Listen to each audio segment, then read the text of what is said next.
오늘 여러분과 함께 읽은 이 본문의 말씀을 가지고 두 아들과 두 어머니 이야기라고 하는 제아의 말씀으로 함께 은혜를 나누고자 합니다. 여러분, 유대인들의 관점에서 볼 때 이 세상에는 오직 두 부류의 사람들만이 존재하는데 유대인과 이방인입니다. 여러분, 유대인은 하나님이 선택하신 언약의 백성이고, 이방인은 유대인이 아닌 나머지 모든 사람들을 이야기하는데 하나님께서 선택하지 않은 사람들입니다. 여러분, 유대인들에게는 남다른 독특한 자부심이 있었습니다. 그것은 우리는 하나님께서 선택하신 아브라함의 자손이다라고 하는 선민 사상이었습니다. 하나님께서는 아브라함을 갈대아 우르에서 불러내시고 하란 땅에 머물러 있는 그에게 이렇게 말씀하셨습니다. 내가 너로 큰 민족을 이루고 내게 복을 주어 내 이름을 창대하게 하리니 너는 복이 될지라. 너를 축복하는 자에게는 내가 복을 내리고 너를 저주하는 자에게는 내가 저주하리니 땅의 모든 족속이 너로 말미암아 복을 얻을 것이니라 하신지라. 이렇게 말씀하셨습니다. 여러분, 유대인들은 하나님께서 아브라함을 선택하시고 복의 근원이 되게 하신 것처럼 아브라함의 후손인 자신들 역시 하나님께 택함을 받은 백성이라는 사실에 대한 자부심이 이만저만이 아니었습니다. 또한 출애굽 이후 유대인들은 시내산에서 하나님과 독특한 언약을 맺었는데, 시내산 언약의 핵심은 너희는 내 백성이 되고 나는 너희들의 하나님이 되리라 라고 하는 약속이었습니다. 여러분, 또한 유대인들은 자신들이야말로 하나님이 선택하신 아브라함의 자손이라는 사실을 확증하는 신분증, 아이디 카드와도 같은 두 가지 증거물을 가지고 있었는데, 그 두 가지 증거물이 무엇인가 하면 바로 율법과 할례입니다. 하나님은 율법, 성경을 다른 민족이 아닌 유대 민족에게만 가장 먼저 주셨다라고 하는 사실, 다시 말씀드리면 그들이 하나님의 말씀을 처음으로 맡은 자라고 하는 사실은 그들로 하여금 자부심과 특권 의식을 가지도록 하기에 충분했던 것 같습니다. 여러분, 또 하나의 증거물은 할례입니다. 하나님께서는 아브라함에게 언약의 증거로 태어난 지 8일째가 되면 남자아이에게는 할례를 행하도록 하셨는데, 이것은 내가 하나님께 선택받은 백성으로 구별되었음을 자신의 몸에 새기는 상징적인 의미를 가지고 있습니다. 여러분, 그래서 유대인들은 율법과 할례를 너무나도 중요하게 생각하는데, 바로 우리야말로 하나님으로부터 선택받은 백성이다라고 하는 것을 나타내는, 입증하는 증거물과 같은 신분증이요 아이디 카드와 같은 것이기 때문입니다. 여러분, 근데 문제는 유대인들은 자신이 하나님의 선택된 백성이요 아브라함의 혈통을 이어받은 자손이라는 특권 의식과 자부심에 사로잡힌 채 율법과 할례를 천국행 구원 열차를 타기 위한 승차권으로 생각했고, 율법을 잘 간직하고 또한 할례만 행하면 하나님이 어떠한 진노와 심판을 내리더라도 우리는 면제되고 우리는 열외될 수 있다라고 굳게 믿었다라는 점이었습니다. 여러분, 이런 큰 착각과 오만 속에 살아가는 유대인들을 향해 세례 요한은 이렇게 일침을 가한 바가 있습니다. 속으로 아브라함이 우리 조상이라고 생각하지 말라. 내가 너희에게 이르노니 하나님이 능히 이 돌들로도 아브라함의 자손이 되게 하시리라 라고 말씀하고 있습니다. 여러분, 이 말은 아브라함의 혈통을 통해 유대인으로 태어났다고 해서 모두 아브라함의 자손은 아니라는 것입니다. 다시 말씀드리면 진정한 아브라함의 자손은 따로 있음을 말하였던 것입니다. 여러분, 사도 바울은 오늘 본문의 말씀을 통해서 아브라함의 두 아들의 출생과 관련된 이야기를 하면서 진정한 아브라함의 자손, 구원받은 하나님의 백성들은 누구인지에 대해 그의 논지와 주장을 펼쳐나가고 있는 것을 보게 됩니다. 자, 본문 21절과 22절 말씀은 다음과 같이 시작이 됩니다. 내게 말하라. 율법 아래에 있고자 하는 자들아, 율법을 듣지 못하였느냐? 기록된 바 아브라함에게 두 아들이 있으니 하나는 여종에게서 하나는 자유 있는 여자에게서 낳다 하였으며 라고 되어 있습니다. 여러분, 아브라함에게는 두 아들이 있었죠. 즉 이스마엘과 이삭이었습니다. 여러분, 그 두 아들은 모두 한 아버지에게서 태어났지만 그들에게는 출생과 관련하여 중요한 차이점이 있었습니다. 여러분, 그 첫 번째 차이점은 두 아들은 서로 다른 어머니에게서 태어났다라는 점입니다. 자, 본문에 우리 22절의 말씀을 다시 한번 보시면 이렇습니다. 기록된 바 아브라함에게 두 아들이 있으니 하나는 여종에게서 하나는 자유 있는 여자에게서 낳다 하였으며 라고 되어 있지요. 여러분, 이스마엘은 여러분 아시는 대로 아브라함의 여종인 하갈을 통해서 태어났고, 이삭은 아브라함의 아내, 성경에서는 자유 있는 여자라고 표현하고 있는데 사라에게서 태어났습니다. 여러분, 그리고 그 두 아들은 어머니가 누구인가에 따라 이스마엘은 종으로, 그리고 이삭은 자유인으로 살아갑니다. 여러분, 두 번째 차이점은 두 아들은 서로 다른 방식으로 태어났다라는 겁니다. 어머니가 달랐고 또한 출생할 때 서로 다른 방식으로 태어났다라는 것이죠. 자, 23절의 말씀을 보시면 이렇게 기록합니다. 여종에게서는 육체를 따라 낳고 자유 있는 여자에게서는 약속으로 말미암아 낳느니라 라고 말씀합니다.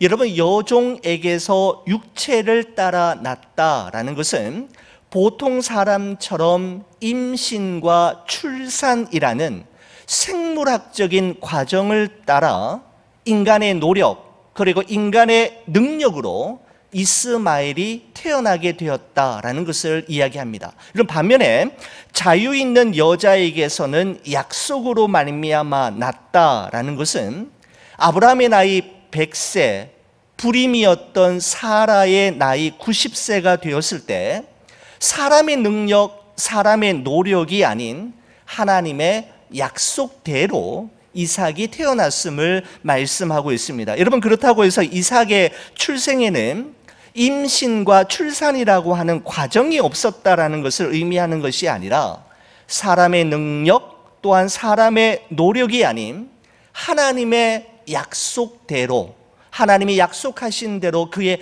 은혜를 따라 이삭이 태어나게 되었음을 말씀하고 있는 것입니다.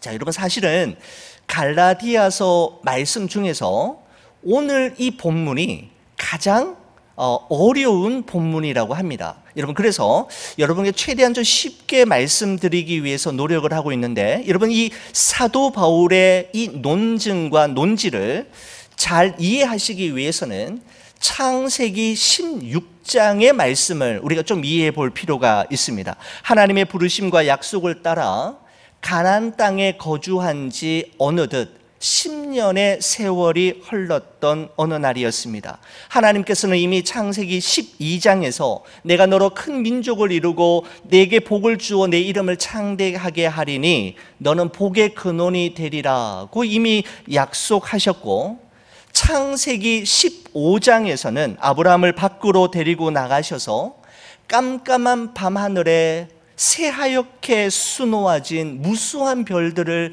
보여주시면서 내 자손이 이와 같으리라고 다시 한번 약속을 해 주셨습니다.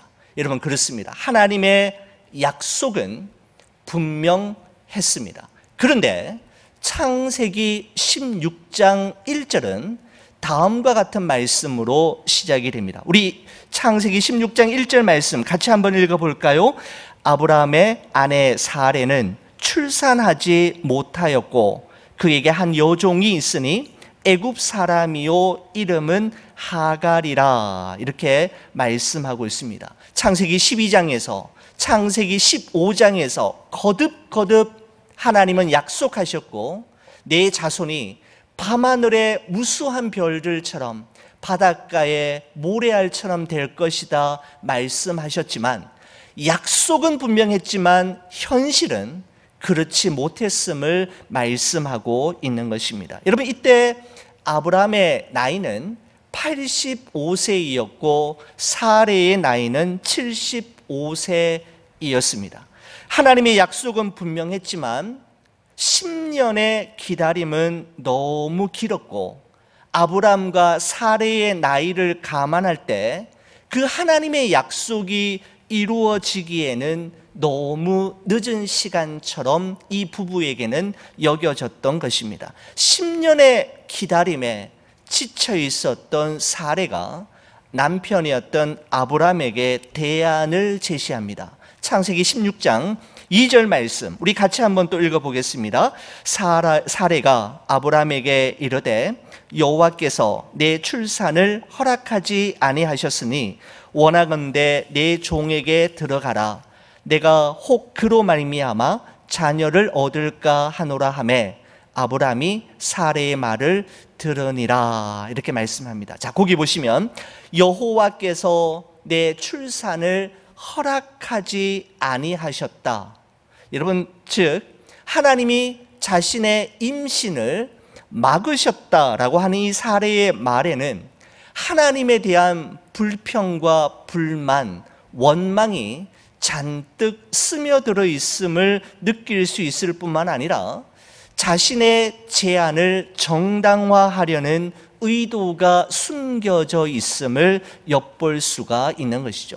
여러분, 오늘날의 관점에서는 용납될 수 없는 일이었지만 아브라함이 살았던 당시 고대 근동 지역에서는 본처가 자녀를 낳을 수 없을 경우에는 여종을 통해서 자손을 낳았고 그 여종이 낳은 아들이 그 집안의 상속자가 되는 것은 일반적인 관행이었습니다. 여러분, 우리나라 조선시대에도 여러분 씨바지라고 하는 제도를 통해서 자손을 이어가는 제도가 있었던 것을 우리가 기억하고 있지 않습니까?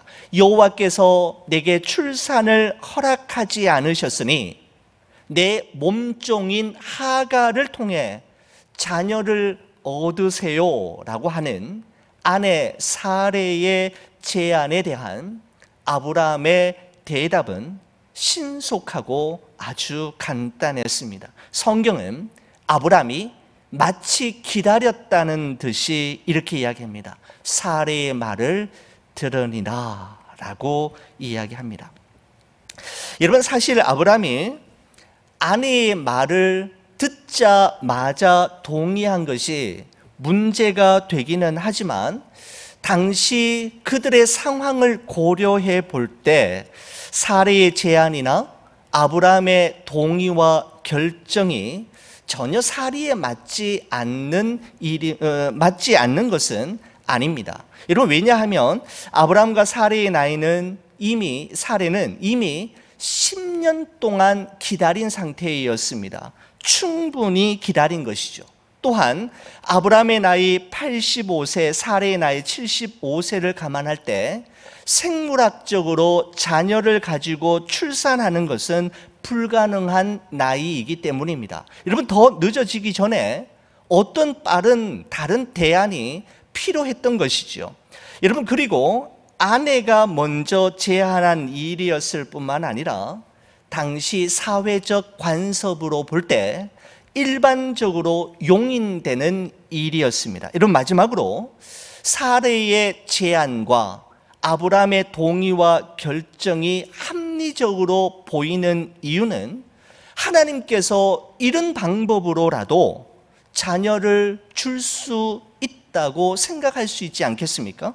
여러분, 모든 것을 합력하여 선을 이루시는 하나님께서 이런 방식으로라도 10년 전에 하신 약속을 이루어 주실 수 있는 것 아니냐라는 것입니다. 여러분, 그렇습니다. 아브라함과 사레의 결정과 행동은 다 이해가 되고 그럴 수밖에 없었던 합리적인 이유도 충분히 가지고 있었음에도 불구하고 이것은 분명 하나님의 말씀대로 내린 결정이 아니라 자신들의 생각대로 내린 결정이었습니다.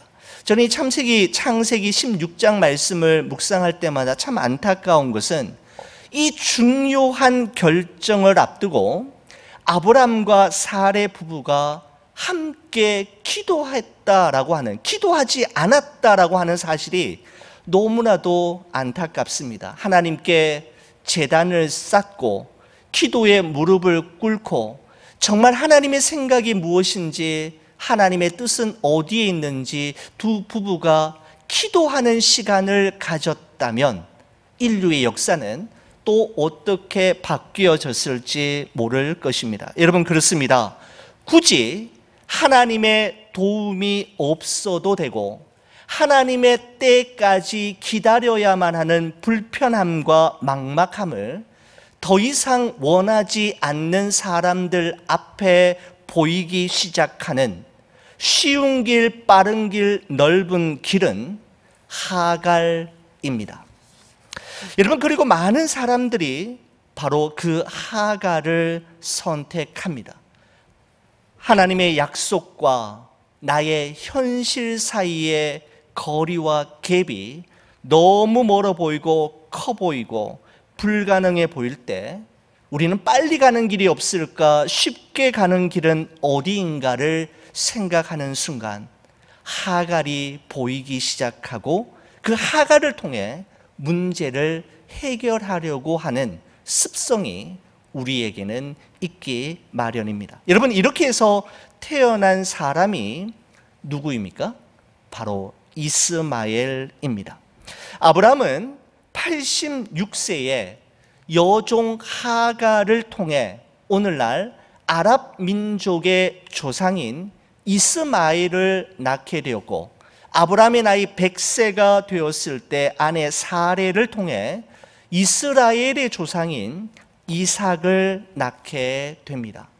여러분, 아브라함의 조급함의 결과가 이스마엘이었다면 아브라함의 기다림의 결과는 이삭이었습니다.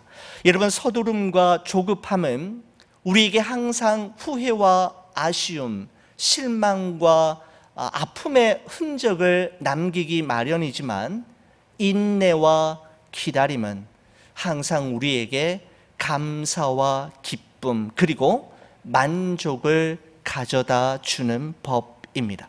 여러분, 사도 바울은 이처럼 이 거짓 교사들과 갈라디아 교인들에게 복음을 설명하면서 창세기 16장에 나오는 아브라함의 두 아들과 그 아들들의 어머니와 관련된 이야기를 언급하면서 아브라함의 혈통에서 태어난 자녀라고 해서 유대인으로 태어났다라고 해서 모두 다 하나님 나라의 유업을 이어받을 상속자가 되는 것은 아님을 말씀하고 있는 것입니다. 여러분, 둘 다 아브라함의 아들이기 때문에 표면적으로는 비슷하지만 그 두 아들은 근본적으로 달랐지 않습니까? 중요한 것은 어머니가 누구인가이었고 어떤 방식으로 출생했는가이었습니다. 어머니가 하갈이었고 육체를 따라 낳았으면 이스마엘이요, 어머니가 사라이고 약속으로 말미암았으면 이삭이었던 것처럼 말입니다. 겉으로는 아브라함의 아들로 똑같은 두 아들이지만 근본적으로는 완전히 다른 삶을 살아가는 두 아들의 모습을 볼 수가 있는 것이죠. 여러분, 그러면서 24절에 다음과 같이 사도 바울이 이제 해석을 이어가고 있습니다. 이렇게 이야기합니다. 이것은 비유니 이 여자들은 두 언약이라 이렇게 말씀합니다. 여러분, 이 말씀은 이스마엘과 이삭의 두 어머니가 두 언약을 가리키고 있는데, 이 두 언약이 무엇인가, 이 두 어머니는 각각 무엇을 가리키고 있는가에 대해서 말하겠다라고 하는 것입니다. 자, 그러면서 하갈에 대해서 먼저 설명하는데, 자, 오늘 본문 24절, 25절의 말씀을 보시면 여러분 이렇습니다. 우리 같이 한번 읽어볼까요? 이것은 비유니 이 여자들은 두 언약이라, 하나는 신의 산으로부터 종을 낳은 자니 곧 하갈이라. 이 하갈은 아라비아에 있는 신의 산으로서 지금 있는 예루살렘과 같은 곳이니 그가 그 자녀들과 더불어 종노릇하고 라고 말씀합니다. 하갈에 대한 이야기이고요, 26절 27절은 사라에 대해서 이야기하는데, 우리 또 같이 한번 읽어보겠습니다. 오직 위에 있는 예루살렘은 자유자니 곧 우리 어머니라. 기록된 바 잉태하지 못한 자여 즐거워하라. 산고를 모르는 자여 소리질러 외치라. 이는 홀로 사는 자의 자녀가 남편 있는 자의 자녀보다 많음이라 하였으니 라고 되어 있습니다. 자, 여러분, 이 말씀이 도대체 무슨 말씀일까요? 여러분, 많이 이렇게 정리가 안 되시는 것 같아서 여러분을 위해서 일목요연하게 이런 표를 한번 만들어 보았습니다. 여러분, 도표를 보시면 이렇게 간단히 정의가 될 것 같아요. 두 여인이 나오죠. 하갈이 나오고 사라가 나옵니다. 하갈의 육체를 따라서 태어난 아들이 이스마엘이고, 약속을 따라 사라를 통해 태어난 아들이 이삭임을 우리가 볼 수 있습니다. 자, 그리고 하갈은 여종이며 지금 있는 예루살렘, 그리고 유대인 율법과 행위를 가리키고 있다면, 여러분, 사라는 자유 있는 여자, 위에 있는 예루살렘, 그리스도인이요 복음, 은혜를 가리키고 있습니다. 그러니까 하갈과 사라가 전혀 다른 모습이며 두 언약을 지칭하고 있음을 사도 바울이 이렇게 설명하고 있는 것이죠. 여러분, 그렇게 하면서 마지막으로 사도 바울은 그러면 우리는 누구인가 라고 하는 것에 대해서 이야기하면서 오늘 본문의 말씀을 좀 정리하고 있는데, 여러분 28절의 말씀을 보면 그러면 우리는 누구인가에 대해서 이렇게 이야기합니다. 형제들아, 너희는 이삭과 같이 약속의 자녀라. 31절 말씀도 볼까요? 이렇습니다. 그런즉 형제들아, 우리는 여종의 자녀가 아니요 자유 있는 여자의 자녀니라 라고 말씀합니다. 그러면 이런 거죠.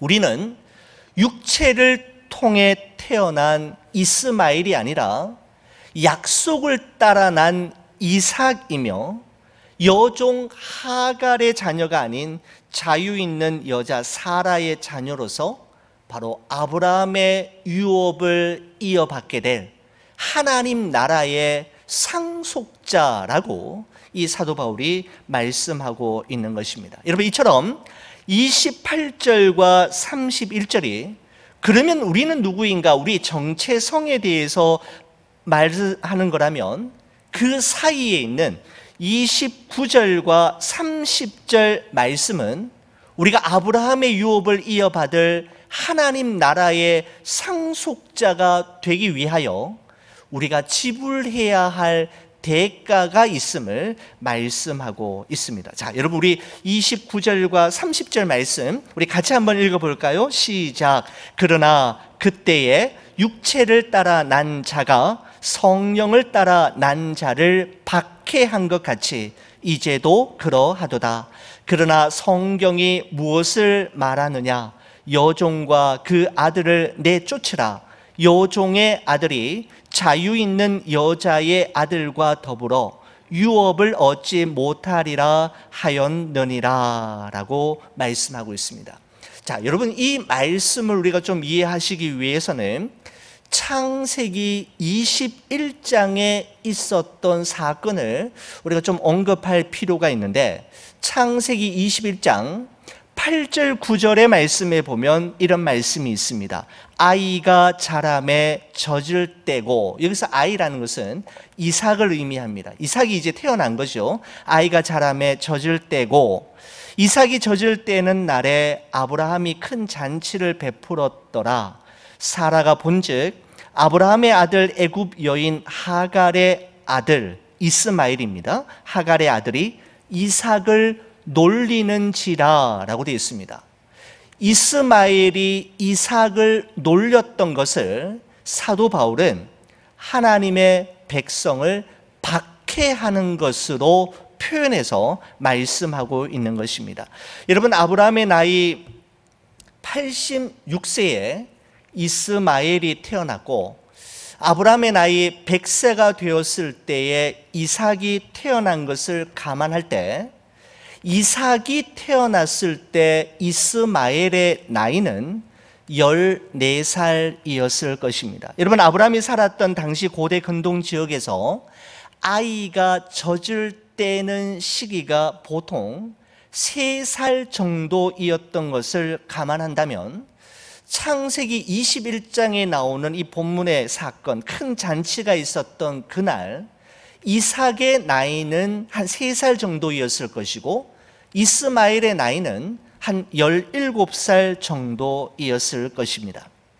10대 중반의 예민한 사춘기 시절을 보내고 있던 이스마엘에게 있어서 이삭의 탄생은 그야말로 비극의 시작을 알리는 신호탄과 같았을 것입니다.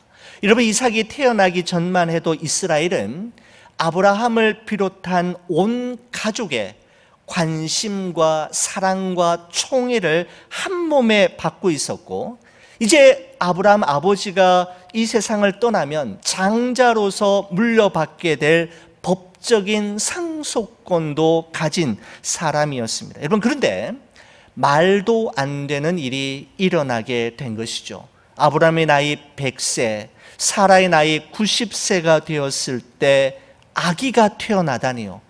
이런 말도 안 되는 사건이 일어남으로 말미암아, 이삭의 탄생으로 말미암아 온 가족의 관심과 사랑 총애는 물론이고, 장자로서 누릴 법한 모든 권리와 법적 상속권조차 3살 배기 어린 이삭에게 빼앗겨 버리게 되는 것을 깨달은 순간, 그의 미래와 꿈은 눈앞에서 사라지는 것만 같았을 것입니다. 여러분, 이와 같은 생각이 이스마엘로 하여금 이삭을 놀리는, 조롱하는 행동으로 이어지게 되었고, 이것을 사도 바울은 약속의 자녀가 버텨내고 견뎌내어야 할, 약속의 그 유업을, 아브라함의 유업을 받기 전까지 견뎌내고 버텨내어야 할 핍박, 박해로 보고 표현한 것입니다. 여러분, 그렇습니다. 영적으로 우리 자신도 아브라함의 자손이요 약속의 자녀로서 하나님의 약속, 하나님의 유업, 하나님 나라의 상속자가 되기 위해서는 우리가 견뎌내고 버텨내야 할 핍박과 박해가 있음을 말씀하고 있는 것이죠. 여러분, 그래서 29절에 박해가 있고 30절에 유업이 있으면서 유업을 받기 전에 우리가 반드시 감내해야 할 박해가 반드시 있음을 말씀합니다. 저는 이 말씀을 묵상하면서 로마서 5장 3절 4절 말씀이 생각났습니다. 사도 바울이 이렇게 이야기합니다. 다만 이뿐 아니라 우리가 환난 중에도 즐거워하나니 이는 환난은 인내를, 인내는 연단을, 연단은 소망을 이루는 줄 알미로다 라고 이야기했습니다. 이번 사도 바울은 환난 중에도 믿는 사람들이 절대로 실망하지 않고 낙심하지 않고 오히려 즐거워할 수 있는 것은, 환난은 환난으로 끝나는 것이 아니라 환난은 인내를, 인내는 연단을, 연단은 마침내 반드시 소망을 이룰 것이기 때문임을 믿기 때문이었습니다. 여러분, 그렇습니다. 하나님은 그리스도인들에게 복을 주시되 고난 없이가 아니라 고난을 통해서 복을 주시고 고난 중에라도 복을 주시는 분이십니다. 여러분, 약속의 자녀인 이삭은 이스마엘의 조롱과 핍박을 받지만 결국은 아브라함의 유업을 이어받는 상속자가 된 것처럼 여러분과 저 역시 해산하는 수고와 환난과 인내와 연단의 과정을 통과해야겠지만 우리는 마침내 승리하게 될 것이고 진정한 그리스도의 형상을 이루게 될 것임을 사도 바울은 확신하여 말하고 있는 것입니다. 자, 말씀을 마무리하면서 우리에게 적용을 이렇게 한번 해보려고 합니다. 여러분, 이스마엘과 이삭, 여러분 둘 다 아브라함에게서 태어났기에 표면적으로는 똑같아 보이는 아들이었지만 그 두 아들은 근본적으로 달랐으며 그들의 운명이 전혀 달랐던 것을 보게 됩니다. 똑같아 보이지만 완전히 구별된 삶을 살아가는 두 아들인 것이죠. 여러분, 이와 같이 오늘날 많은 사람들이 교회 안에 있지만 교회 안에 있다는 사실 자체가 우리 자신을 그리스도인으로 만들어주는 것은 절대로 아님을 우리는 기억해야 합니다. 주일마다 교회에 간다고 해서 내가 세례를 받았고 세례 증서를 가지고 있다고 해서 종교란에 기독교라고 쓰고 직분란에 목사, 장로, 권사, 집사라고 쓴다고 해서 그 사람이 진짜 성도가 되는 것은 아니라는 것입니다. 두 아들이 있었지만 하나는 육체를 따라 난 아들이었고 다른 하나는 약속을 따라 난 아들이라고 성경이 분명하게 구별했듯이 우리 예수님께서도 하나님 나라의 유업을 이을 상속자와 그렇지 않은 자가 같이 안에서 생활하고 있음을 말씀하고 있는 것입니다. 그래서 예수님이 이렇게 말씀하셨죠. 나더러 주여 주여 하는 자마다 다 천국에 들어갈 것이 아니요 다만 하늘에 계신 내 아버지의 뜻대로 행하는 자라야 천국에 들어가리라 라고 분명하게 마태복음에서 말씀하고 있습니다. 여러분, 그렇습니다. 주여 주여 한다고 모두 다 천국에 들어가는 것이 아니라 하나님 아버지의 뜻대로 행하는 자만이 들어갈 수 있다라고 말씀하셨습니다. 여러분, 하나님 아버지의 뜻대로 행하기 위한 첫 단계는 예수 그리스도만이 우리의 유일한 구원자이심을 믿는 것이고 그 예수님이, 그 예수 그리스도께서 우리의 구원자이심을 진정으로 믿는다면 그분이 요구하시는 거룩한 삶을 살아야 합니다. 악인들의 꾀를 따르지 아니하며 죄인들의 길에 서지 아니하며 오만한 자들의 자리에 앉지 아니하고 오직 여호와의 율법을 즐거워하여 그 율법을 주야로 묵상하며 그 여호와의 말씀을 우리 삶으로 살아내는 삶의 모습을 통해 우리는 하나님의 뜻대로 행하는 자라고 하는 인정을 받을 수가 있게 되는 것이죠. 거룩을 추구하는 삶, 바로 하나님의 뜻대로 행하는 삶이고 그 사람만이 결국 마지막 날 바로 하나님 나라의 유업을 이을 진정한 아브라함의 자손이 되는 것입니다. 사랑하는 우리 좋은비전교회 모든 성도 여러분, 여러분과 저의 삶이 하나님의 뜻을 행하는 거룩한 삶을 추구함으로 하나님 나라의 상속자, 아브라함의 믿음의 후손으로 살아가는 이 9월 한 달, 이 한 주간이 되시기를 간절히 축원을 드립니다. 기도하시겠습니다.